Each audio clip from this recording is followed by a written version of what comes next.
Good morning student. आज के topic में हम पढ़ेंगे chemical properties of hydrogen peroxide. Hydrogen peroxide की केमिकल प्रॉपर्टी।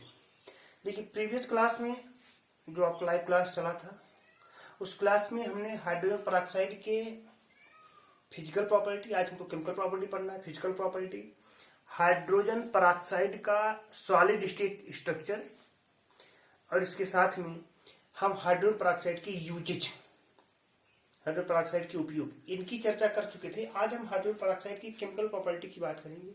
बहुत ही इंपॉर्टेंट केमिकल प्रॉपर्टी होती है हाइड्रोजन पेरोक्साइड के लिए। और हम आपको बता दें कि हाइड्रोजन पेरोक्साइड आपका एक बहुत ही कॉमन रिएजेंट है। किसके रूप में? ऑक्सीडेंट और रिडक्टेंट के रूप में, ऑक्सीकारक और अपचायक के रूप में।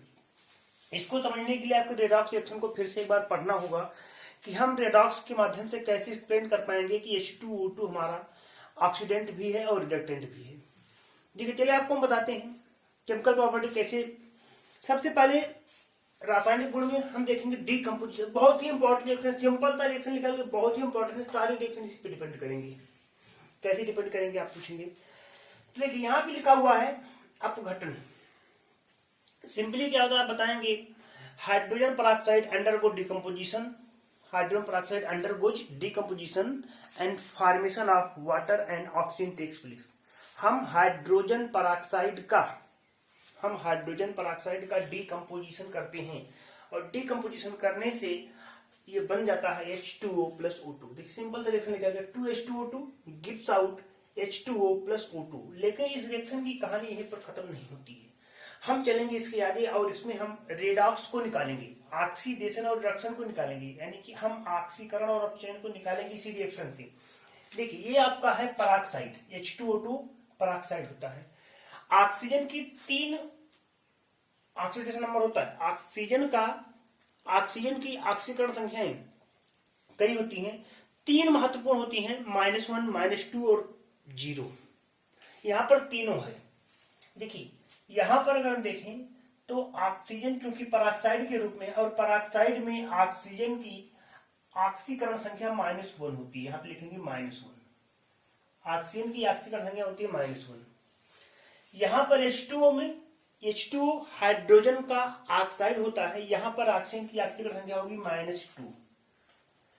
और अणु अवस्था में ऑक्सीकरण संख्या जो होती है 0।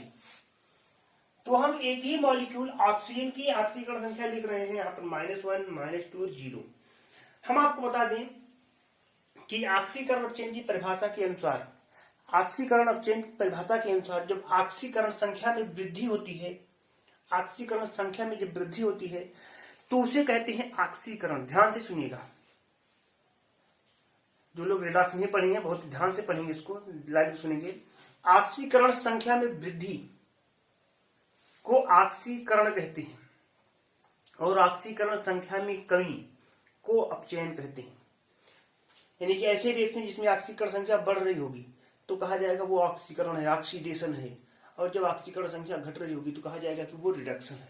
तो यहाँ पे हम देखेंगे कि एक बार H2O2 की ऑक्सीडेशन नंबर -1 से हो रही है -2। यहाँ ये रिएक्शन देखेंगे, यहाँ से सीधे ये आएंगे, इसको बिठा देते हैं, फिर लिख देंगे। एक हो रहा है कि -1 से इसकी ऑक्सीकरण संख्या बढ़ रही है -2, तो ऑक्सीकरण संख्या में क्या हो रही है? कमी हो रही है। ऑक्सीकरण संख्या में कमी हो रही है, इसका मतलब ये जो रिएक्शन है ये आपका रिडक्शन है। क्या है ये? रिडक्शन, यानी कि अपचयन है। वहीं पर देखेंगे दूसरा रिएक्शन, तो यहाँ पर -1 से 0 हो रहा है। -1 से 0 यानी कि आप जानते हैं बढ़ा, तो यहाँ पे क्या हो रही है? वृद्धि हो रही है। क्या हो रही है? वृद्धि हो रही है। इसका मतलब ये आपका ऑक्सीकरण है। फिर सुन लीजिए, ऑक्सीकरण संख्या में वृद्धि ऑक्सीकरण, और ऑक्सीकरण संख्या में कमी अपचयन होता है। ये आपका रिडक्शन हो गया, ये आपका ऑक्सीडेशन हो गया।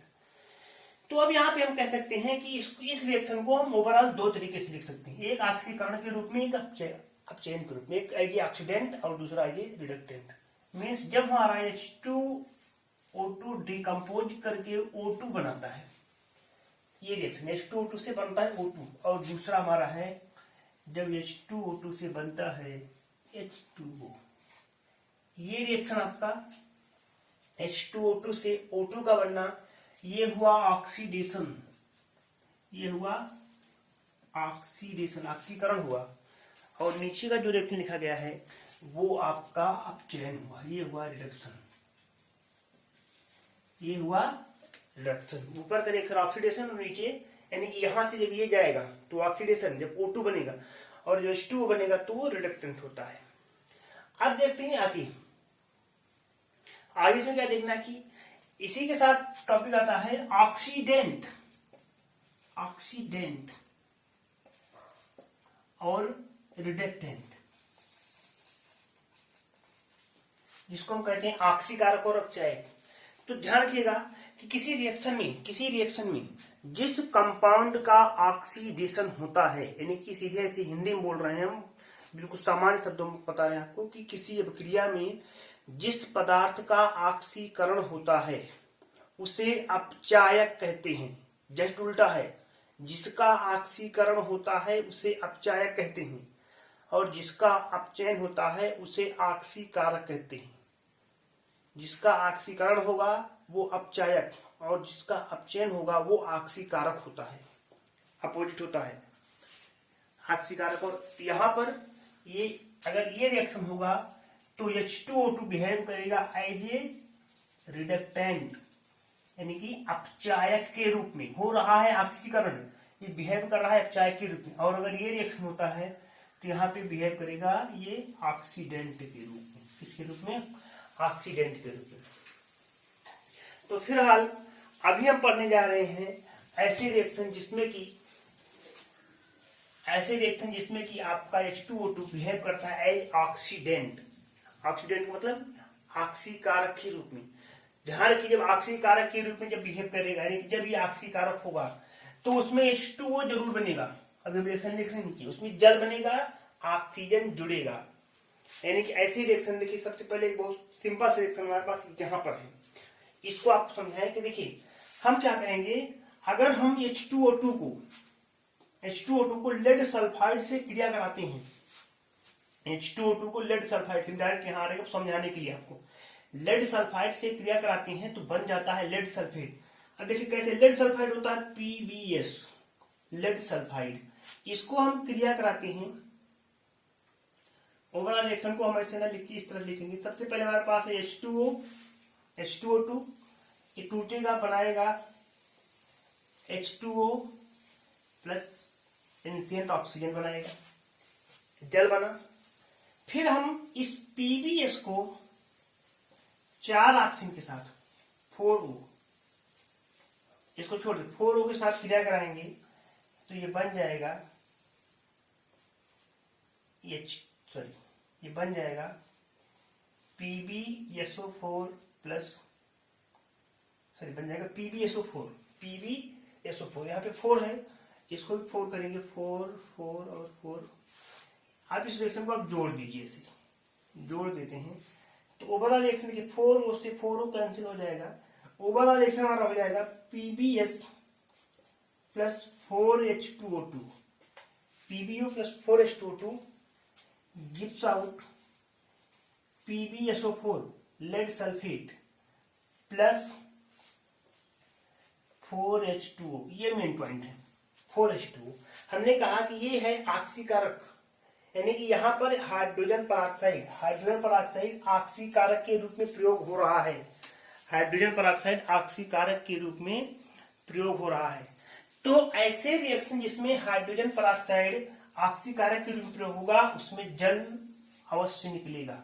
क्या निकलेगा? जल। यहाँ पे देखिए H2O2 से H2O बनेगा तो H2O के साथ एक O बच रहा, देखिए H2O2 प्लस यहाँ पे बना H2O प्लस एक ऑक्सीजन यहाँ पे जरूरत और है, प्लस O यहाँ पे लिखेंगे। तो इसी ऑक्सीजन के द्वारा ऑक्सीकरण होगा और जल का मॉलिक्यूल निकल जाएगा, तो ऑक्सीजन जुड़ जाएगा तो ऑक्सीकरण हो जाएगा। तो यहाँ पे देखिए PbS प्लस 4H2O2, तो जल निकला। तो अब आप यहाँ पे बता सकते हैं कि हाइड्रोजन पराक्साइड हमारा एज ए ऑक्सीडेंट, ऑक्सीकारक के रूप में प्रयोग होता है। हमने कुछ रिएक्शन को मेंशन किया है। तो जब भी इसका ऑक्सीकरण होगा तो वहां पे सिंपल से रिएक्शन ऐसे होगा, H2O2 gives out H2O plus O। ये वो ऑक्सीजन है जिसके द्वारा ऑक्सीकरण होगा और हाइड्रोजन पेरोक्साइड हमारा ऑक्सीकारक के रूप में बिहेव करेगा। चलिए कुछ और रिएक्शन देख लेते हैं। फ्रॉम Hi2, ये आपका हाइड्रोजन पेरोक्साइड, आप ऐसे लिखेंगे हाइड्रोजन पेरोक्साइड पोटेशियम आयोडाइड को आयोडीन में ऑक्सीकृत करता है। हाइड्रोजन पेरोक्साइड पोटेशियम आयोडाइड को आयोडीन में ऑक्सीकृत करता है। इसका रिएक्शन आप ऐसे लिख सकते हैं Ki2Ki plus H2O2 gives out 2KOH plus I2, यानी कि हाइड्रोजन पेरोक्साइड आप देख रहे हैं, हाइड्रोजन पेरोक्साइड के द्वारा हम पोटेशियम आयोडाइड को आयोडीन में अपचयित कर पा रहे हैं। तो एक इसका ऑक्सीकारक गुण ये होता है। दूसरा आपको बता ही दी पहले ही कि यहाँ पर देखिए H2 हुआ निकला। तीसरा आपका nitrite to nitrate, potassium nitrite ले लेते हैं। अगर हमारे पास एक पोटेशियम नाइट्राइट होता है KNO2 पोटेशियम नाइट्राइट को जब हम रिएक्ट करेंगे H2O2 के साथ, फिर से यहाँ से एक ऑक्सीजन यहाँ पे आएगा, H2O2 से एक ऑक्सीजन निकल करके इसको बना देगा, KNO2 से बन जाएगा KNO3 प्लस निकल जाएगा यहाँ से H2O, जल निकल गया। देखिए यहाँ पे वाटर मॉलिक्यूल बाहर हुआ, एक ऑक्सीजन जा करके यहाँ पर पोटेशियम नाइट्राइट में जुड़ा, तो पोटेशियम नाइट्राइट में ऑक्सीजन जुड़ा, इसका मतलब इसका ऑक्सीकरण हुआ, इसका ऑक्सीडेशन हुआ। तो ऑक्सीडेशन हुआ तो आप कह सकते हैं कि आपका ऑक्सीडेंट है, यानी कि ऑक्सीकारक के रूप में व्यवहार कर रहा है। तो हाइड्रोजन पेरोक्साइड यहाँ पर भी ऑक्सीकारक के रूप में व्यवहार करता है। इसी के साथ एक और रिएक्शन देखेंगे K2 का, K2SO3 पोटेशियम सल्फाइड को, इसको भी H2O2 से रिएक्ट करेंगे, ये बन जाएगा K2SO3 से K2SO4 प्लस H2O। नेक्स्ट आपका लास्ट और भी बहुत सारी प्रॉपर्टी है। H2S हाइड्रोजन सल्फाइड से सल्फर बनाता है। हाइड्रोजन सल्फाइड से सल्फर कैसे बनेगा? हमारे पास है H2S plus H2O2 gives out, ये बन जाएगा 2H2O प्लस यहाँ भी देखिए H2O बना, वाटर मॉलिक्यूल बना। तो ये ऑक्सीडेंट के रूप में, ऑक्सीकारक के रूप में हाइड्रोजन पेरोक्साइड की प्रॉपर्टीज होती हैं। तो आज के लिए इतना ही। नेक्स्ट क्लास में हम बताएंगे आपको कैसे हाइड्रोजन पेरोक्साइड बिहेव करता है एज रिडक्टेंट। साथ में आपको बता दें आप कुछ और इसकी प्रॉपर्टीज, यानी कि कुछ और ऑक्सीकारक गुण आप स्वयं लिखेंगे। हमने 4 रिएक्शन की बात की है, आप कुछ और भी रिएक्शन यहाँ पर उसको होमवर्क मान करके कि हमको कुछ और ऐसे रिएक्शन लिखने हैं जिसमें हमारा हाइड्रोजन पेरोक्साइड वो एज ए ऑक्सीडेंट यूज हो रहा है, एज ए ऑक्सीकारक के रूप में प्रयोग हो रहा है। उन रिएक्शंस को भी आपको मेंशन करना है इन 4 के बाद। तो आज के लिए इतने, धन्यवाद।